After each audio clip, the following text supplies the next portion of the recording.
Hello बच्चों, आज के इस वीडियो में हम प्रकाश के परावर्तन एवं अपवर्तन चैप्टर से रिलेटेड लघु उत्तरीय प्रश्न करेंगे, जिससे आपके पूरे 20 मार्क्स के प्रश्न कवर हो जाएंगे और ये 100% आएंगे। तो चलिए वीडियो को शुरू करते हैं। तो बच्चों, हमारा पहला प्रश्न है, परावर्तन क्या है?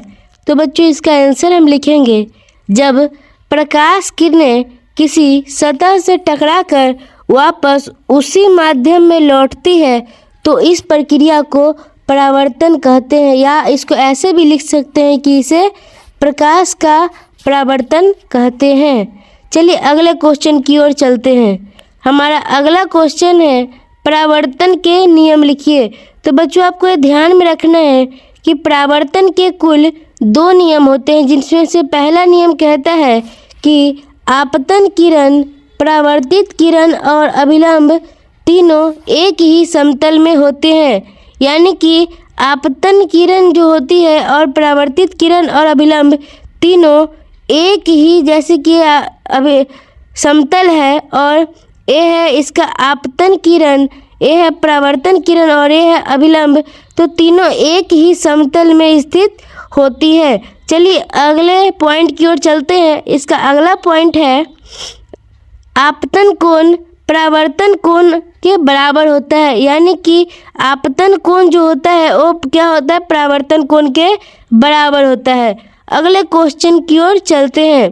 हमारा अगला क्वेश्चन है, परावर्तित किरण किसे कहते हैं? तो बच्चों, ध्यान में रखना है कि सतह से टकराने के बाद वापस लौटने वाली किरण को परावर्तित किरण कहते हैं। ठीक है, सतह से टकराने के बाद वापस लौटने वाली जो किरण होती है उसे क्या कहते हैं? परावर्तित किरण कहते हैं। चलिए अगले क्वेश्चन की ओर चलते हैं। अगला क्वेश्चन है, समतल दर्पण से बनने वाली छवि के 2 गुण लिखिए।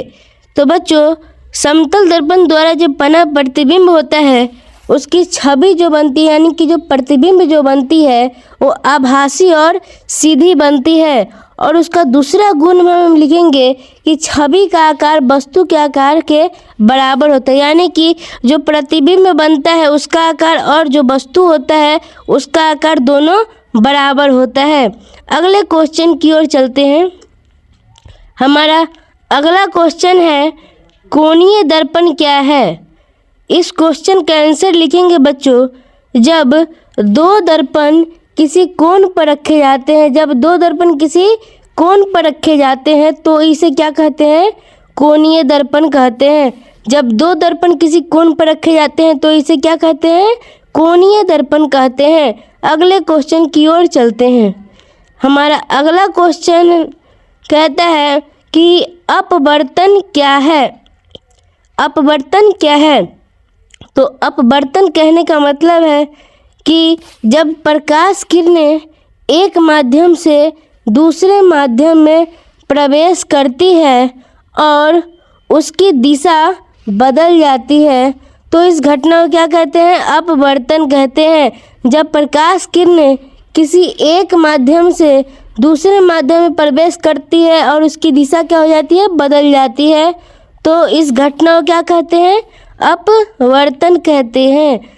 हमारा अगला क्वेश्चन है, अपवर्तन के नियम लिखिए।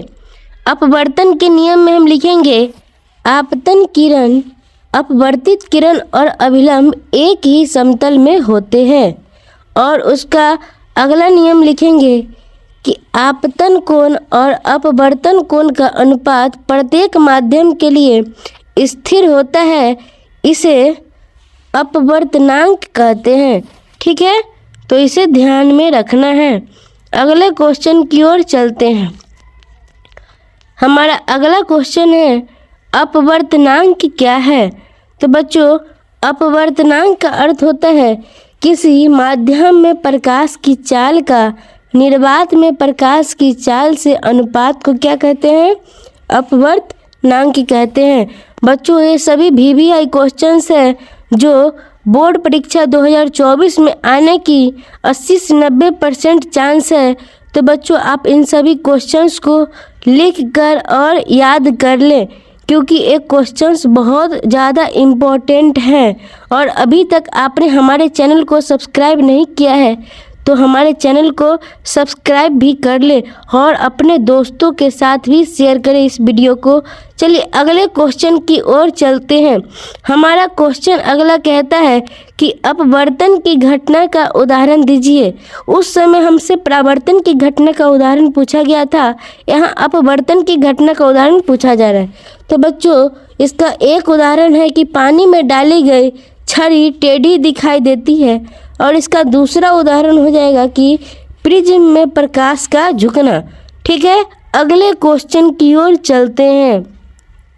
हमारा अगला क्वेश्चन है बच्चों, प्रकाश का पूर्ण आंतरिक परावर्तन क्या है। तो बच्चों ध्यान में रखना है कि जब प्रकाश किरणें घनत्व वाले माध्यम से कम घनत्व वाले माध्यम में जाती है, यानी कि अधिक घनत्व वाले माध्यम से कम घनत्व वाले माध्यम में जाती है और पूर्णतः परावर्तित हो जाती है, तो इसे क्या कहते हैं, पूर्ण आंतरिक परावर्तन कहते हैं। अगले क्वेश्चन की ओर चलते हैं। हमारा अगला क्वेश्चन है बच्चों, समतल दर्पण से बनने वाली छवि कैसी होती है। तो बच्चों आपको ध्यान में रखना है कि समतल दर्पण द्वारा जो बना प्रतिबिंब होता है उसकी छवि आभासी, सीधी और वस्तु के बराबर होती है। चलिए अगले क्वेश्चन की ओर चलते हैं। हमारा अगला क्वेश्चन है, प्रिज्म में प्रकाश क्यों झुकता है। तो बच्चों आपको ध्यान में रखना है क्योंकि प्रकाश अलग अलग माध्यम में भिन्न चाल से चलती है। चलिए बच्चों अगले क्वेश्चन की तरफ चलते हैं। हमारा अगला क्वेश्चन है, अपवर्तनांक का उपयोग कहाँ होता है। तो बच्चों इसका ध्यान में रखना है आंसर, अपवर्तनांक का उपयोग लेंस, प्रिज्म और ऑप्टिकल फाइबर में होता है। कहाँ होता है, लेंस में होता है, प्रिज्म में होता है और ऑप्टिकल फाइबर में होता है। ठीक है, अगले क्वेश्चन की ओर चलते हैं। हमारा अगला क्वेश्चन है, पूर्ण आंतरिक परावर्तन का कोई दो उदाहरण लिखिए। तो बच्चों ध्यान में रखना है कि इसका दो उदाहरण है, ऑप्टिकल फाइबर और जल की सतह पर चमकते कांच के कण। ठीक है बच्चों, इन सभी क्वेश्चंस को लिखते जाइए और इसको याद भी करना है क्योंकि ये क्वेश्चन बोर्ड के हिसाब से बहुत इम्पोर्टेंट क्वेश्चन है बच्चों, इसे ध्यान में रखें। ठीक है, अगले क्वेश्चन की ओर चलते हैं। हमारा अगला क्वेश्चन है, लेंस क्या है। तो बच्चों ध्यान रखना है, VVI क्वेश्चन है, इसे आप लिख लीजिए, VVI क्वेश्चन है ये। ठीक है, इस क्वेश्चन कहा गया है, लेंस एक पारदर्शी सामग्री का टुकड़ा होता है। क्या होता है, पारदर्शी सामग्री का टुकड़ा होता है जो क्या करता है, प्रकाश को अपवर्तित कर छवि बनाता है। प्रकाश को अपवर्तित कर छवि बनाता है। ठीक है बच्चों, ध्यान में रखना है, एक क्वेश्चन VVI है, बोर्ड मॉडल है। अगले क्वेश्चन की ओर चलते हैं। अगला क्वेश्चन बच्चों, उत्तल लेंस की फोकस दूरी क्या होती है। ये भी क्वेश्चन बच्चों बहुत बार पूछा गया है, ये भी बहुत इम्पोर्टेंट क्वेश्चन है। ठीक है, तो इसका आंसर क्या होगा कि उत्तल लेंस की फोकस दूरी उस बिंदु से मापी जाती है जहां प्रकाश किरणें अभिसारित होती है। क्या होती है, अभिसारित होती है। ठीक है, अगले क्वेश्चन की ओर चलते हैं। हमारा अगला क्वेश्चन है, प्रकाश की चाल सबसे अधिक कहाँ होती है। तो इसका आंसर होगा बच्चों, प्रकाश की चाल सबसे अधिक निर्वात यानी कि वैक्यूम होती है, जहाँ हवा बिल्कुल भी नहीं होता है। ठीक है, अगर आपको हमारी वीडियोज पसंद आ रही है तो इसे शेयर करें अपने दोस्तों के साथ और हमारे चैनल को भी सब्सक्राइब कर ले, जिससे आपके साथ साथ आपके दोस्त को भी अच्छी नंबर आ सके। चलिए अगले क्वेश्चन की ओर चलते हैं। हमारा अगला क्वेश्चन है, समतल दर्पण और गोलीय दर्पण में अंतर लिखिए। तो बच्चों समतल दर्पण में छवि कैसी बनती है, सीधी बनती है। ठीक है, समतल दर्पण में प्रतिबिंब कैसी बनती है, सीधी बनती है, जबकि गोलीय दर्पण में छवि क्या होती है, उल्टी बनती है। ठीक है, अगला इसका पॉइंट है कि गोल दर्पण में फोकस होता है लेकिन समतल दर्पण में फोकस नहीं होता, यानी कि गोलीय दर्पण में फोकस होता है लेकिन समतल दर्पण में कोई फोकस नहीं होता है। इसे भी ध्यान में रखना है, ठीक है।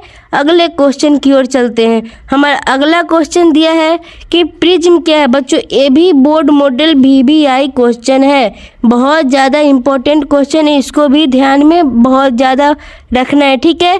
तो इस क्वेश्चन क्या कह रहा है कि प्रिज्म क्या है, तो बच्चों इसका आंसर होगा कि प्रिज्म एक पारदर्शी त्रिभुजाकार कांच का टुकड़ा है जो प्रकाश को क्या करता है, अपवर्तित करता है। क्या करता है, अपवर्तित करता है। अगले क्वेश्चन की ओर चलते हैं। हमारा अगला क्वेश्चन है कि लेंस का उपयोग कहाँ होता है। तो बच्चों लेंस का उपयोग कहाँ होता है, तो लेंस का उपयोग होता है चश्मा बनाने में। जो चश्मा लोग पहनते हैं उनके चश्मा में भी क्या होता है, लेंस लगा होता है। और कहाँ होता है, कैमरा और दूरबीन में उसको जूम इन जूम आउट करने के लिए क्या चीज़ का प्रयोग किया जाता है, लेंस का प्रयोग किया जाता है, ठीक है बच्चों। तो बच्चों ये थे आपके पूरे के पूरे 20 प्रश्न जो कि 2025 में होने वाले बोर्ड परीक्षा के लिए बहुत इम्पोर्टेंट है। तो चलिए मिलते हैं अगले किसी नए टॉपिक और नए जोश नए उमंग के साथ। तब तक के लिए अपना ख्याल रखें। धन्यवाद।